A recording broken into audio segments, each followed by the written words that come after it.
प्रेम से ये सदगुरु कबीर साहेब की। बड़े निराश निराश से लग रहे हैं आप लोग। अयोध्या धाम में आकर के भी अंदर उत्साह नहीं है। प्रेम से बोलिए सदगुरुदेव की। बंदो सत्य कबीर के चरण कमल सिरना, जासु ज्ञान दिन करने कर, ब्रह्म तम देते नसा। ब्रह्म छुड़ाए पथ विकट को, निकट लगायो राम। यास गुरु को बंदगी, कोटि कोटि प्रणाम। परम वंदनीय परम पूज्य हृदय मंदिर के आराध्य सतगुरुदेव, दूर दराज से सभी प्रांतों से पधारे हुए परम वंदनीय परम पूज्य संत समाज, धर्म प्रेमी बंधुओं, भक्तिमती माताएं, परम सौभाग्य की बेला है कि आप इस सत्संग में बैठे हैं। साहिब जी ने मेरे लिए भी आदेश दिया है, आदेश पालन करते हुए कुछ निवेदन।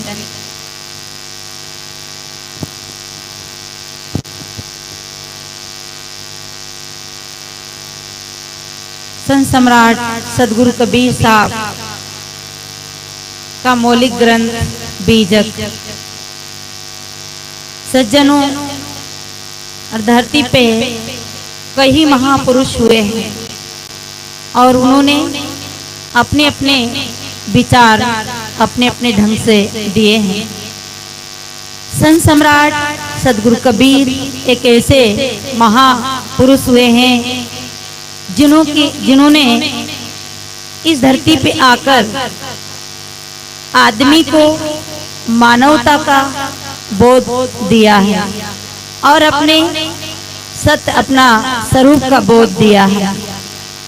इसलिए सदगुरु कबीर साहब की एक छोटी सी साखी, गुरु की भेली जीव डरे, काया सींचन हार, कुमत कमाई मन बसे, लाग जुआ की लार। ये जीव गुरु की बेली यानी गुरु के पवित्र ज्ञान से, मीठे ज्ञान से जीव डरता है। गुरु की भेली जीव डरे, काया सींचन हार।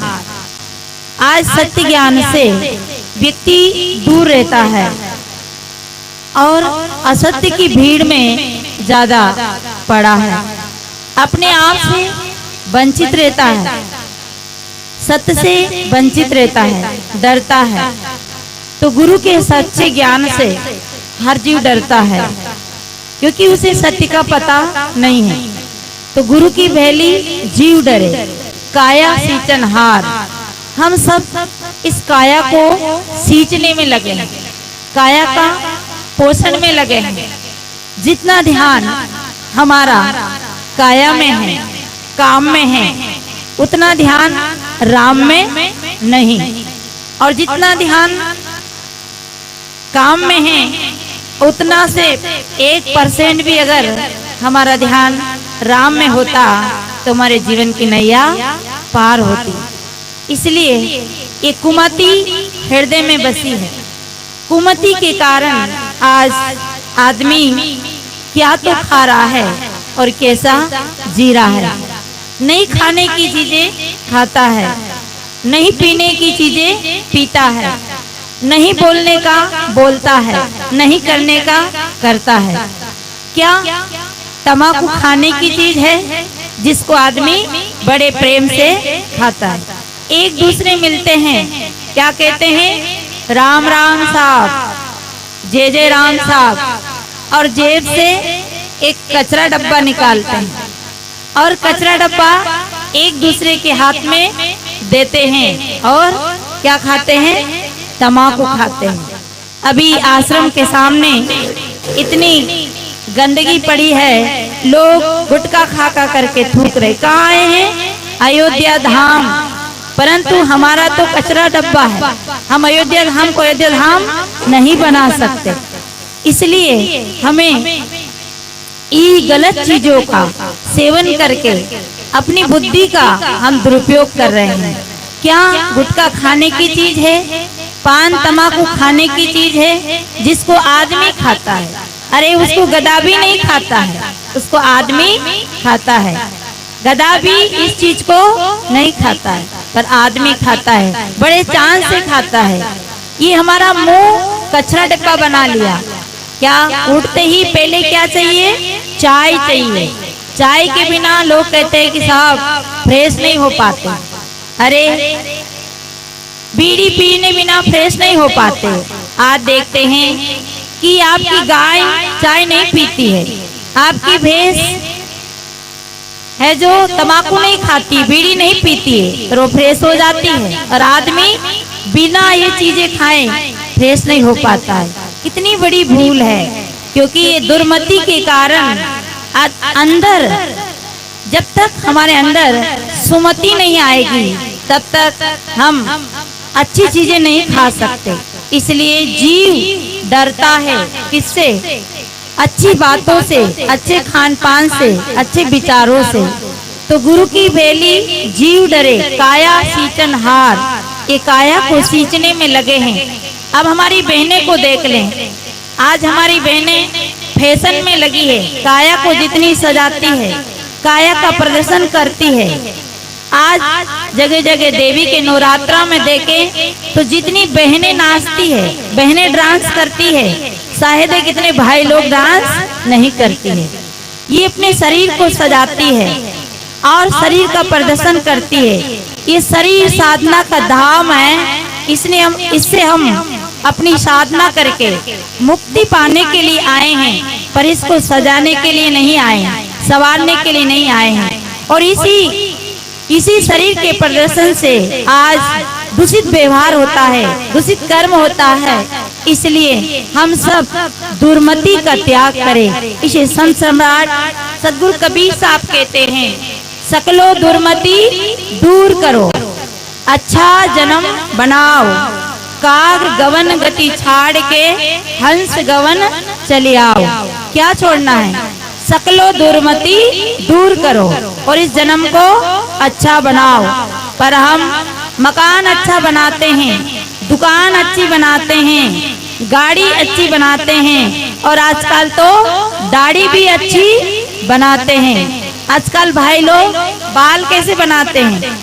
अच्छा बाल बनाते हैं। कैसे बाल बनाते हैं कि चारों तरफ रिंग रोड और बीच में गार्डन, ऐसा।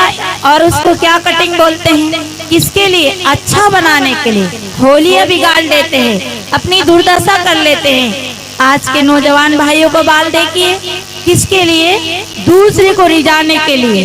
पर अच्छा जन्म नहीं बना पाते, अच्छा जीवन नहीं बना पाते। तो साहेब एक बात बहुत महत्वपूर्ण कहते हैं कि सकलो दुर्मति दूर करो और अच्छा जन्म बनाओ।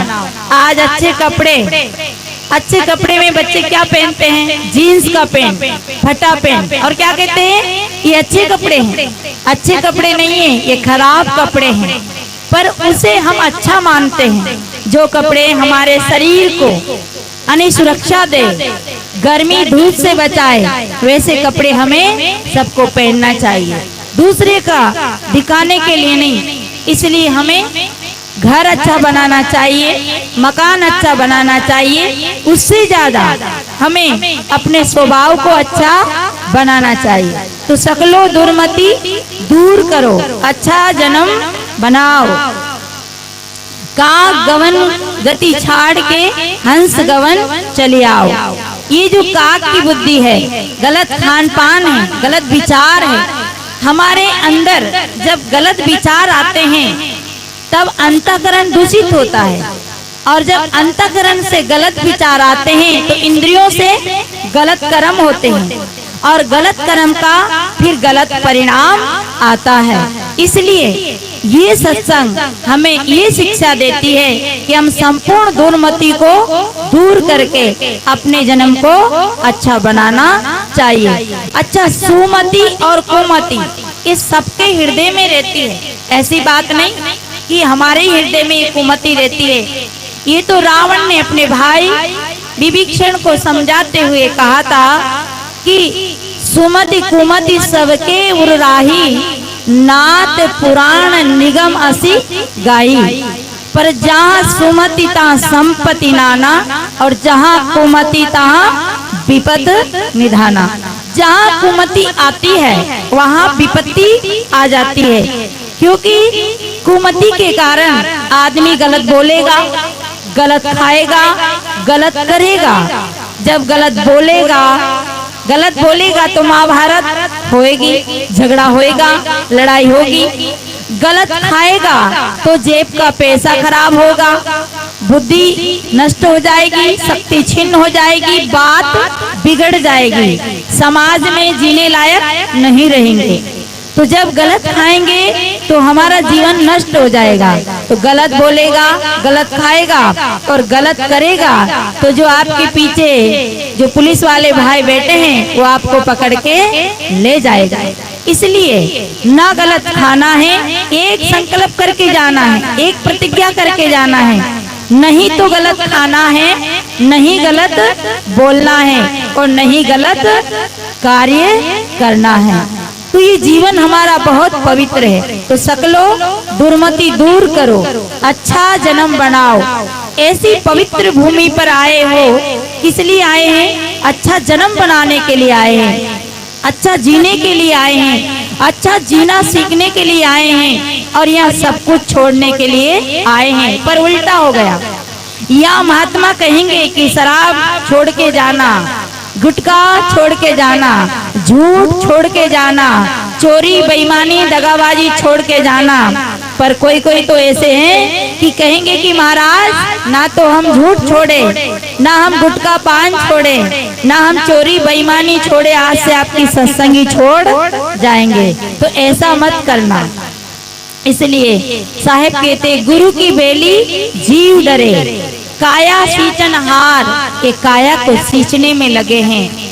काया को सींचते सींचते अनादिकाल बीत गए, कई जन्म बीत गए और इसे ही सजाने में, संवारने में, खिलाने में, पिलाने में रह गए। तो जैसे संसार में आए थे वैसे ही वापस चले जाएंगे। इसलिए अपनी काया को सींचते हुए अपना आत्म उद्धार का भी ध्यान रखे। तो काया सींचनहार, कुमत कमाई मन बसे, लाग जुआ के लाल। यानी जुआ जो होते हैं उसको लोग खेलते हैं। मैं एक छोटी सी जुआ की कहानी बताती हूँ और अपनी वाणी को विराम लेती हूँ। दो आदमी जुआ खेल रहे थे और वो किससे जुआ खेल रहे थे? वो जुआ खेल रहे थे, पैसा लगा लगा कर जुआ खेल रहे थे। एक आदमी के मन में आया कि यार मुझे भी जुआ खेलना चाहिए, पर मैं कैसे खेलूं? तो वो उन दोनों व्यक्तियों के पास गया और वहाँ वो क्या कर रहे थे? जुआ खेल रहे थे। तो उसने कहा भैया मैं भी जुआ खेलना चाहता हूँ, ध्यान से सुनना।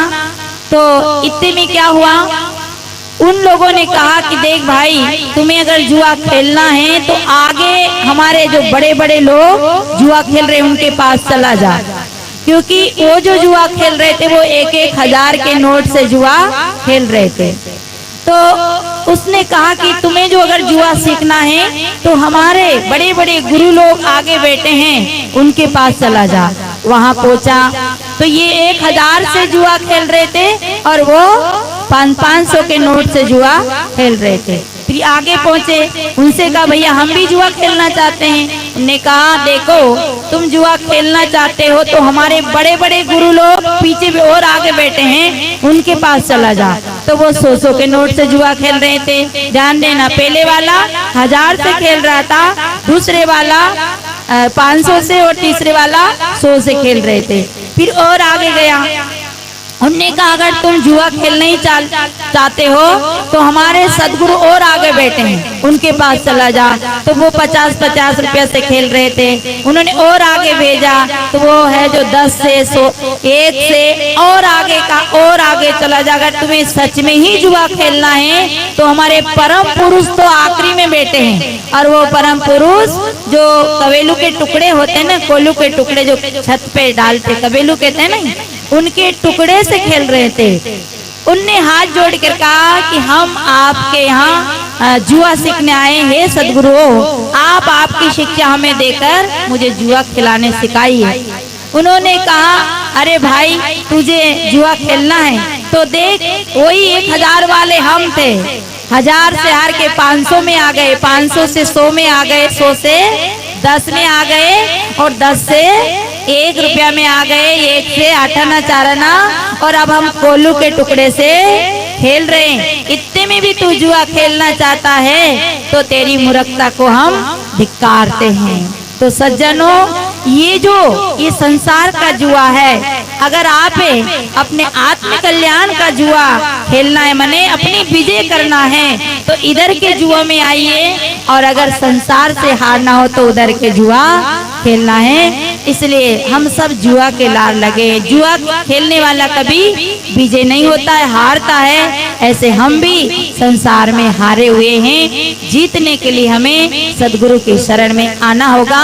तो गुरु की बेली यानी गुरु का जो संचित ज्ञान है उससे हम डरते हैं और काया को सींचने में लगे हैं। काया सींचनहार, कुमत कमाई मन बसे हमारे अंदर, हमारे हृदय में कुमति बसी है, इसे हम जुआ के लार लगे हैं। इसलिए सदगुरु की शरण में आकर हम अपनी बुद्धिमती को शुभ करें, अच्छी करें। मुझे पता नहीं था, साहिब जी ने आदेश दिया अचानक, तो मैं या सुनने आई थी मैं, तो साहिब जी की आज्ञा का पालन करते हुए थोड़ा सा निवेदन किया। प्रेम से बोलिए सदगुरुदेव की जय।